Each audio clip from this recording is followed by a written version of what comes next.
I made this little diagram. I made this little diagram here to kind of give you a sense of what you might be doing when you're abstracting perceptually. And so you could say, think about something that's that complicated.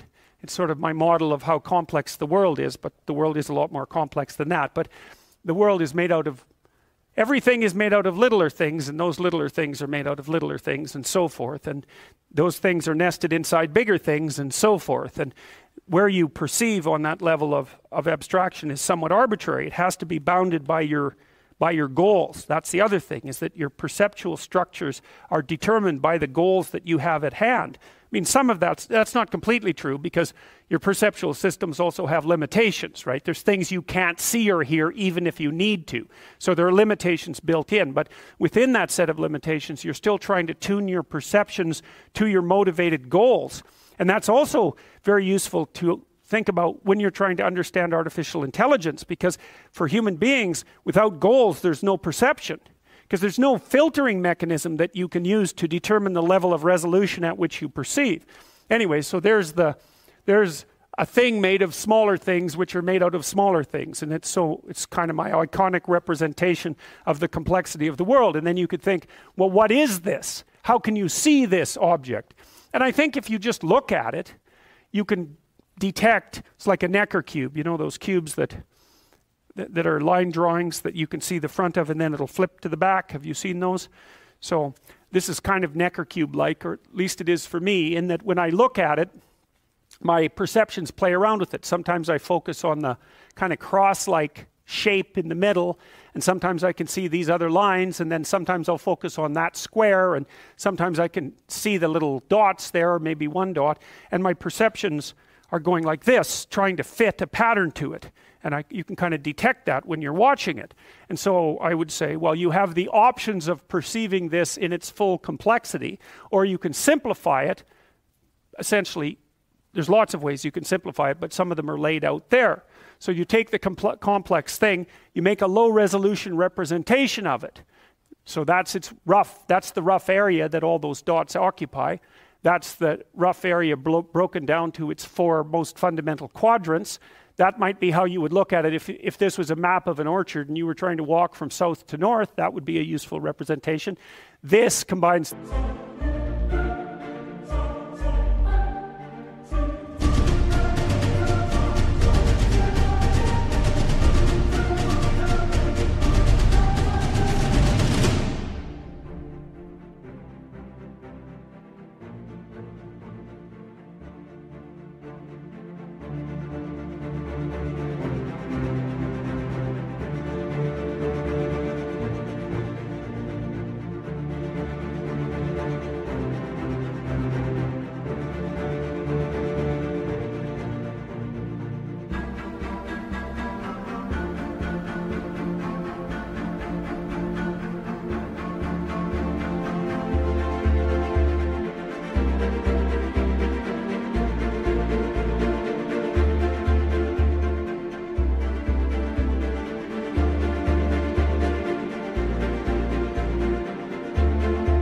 this and this, that's that's the highest level of resolution that you can perceive this object at, that's lower resolution than the object itself. So the first issue is, how should you look at things? Well, that's a problem that intelligence has to solve. So that's one of the problems that intelligence goes after. And then I think what happens is we have the thing in itself, and then we simplify it with a perception, and that's like an iconic representation, and then we nail the iconic representation with a word. And that's how we compress the world's complexity into something that we can manage. We take the complex thing, make it into an icon, and represent the icon with a word. And then when I throw you the word, so to speak, you...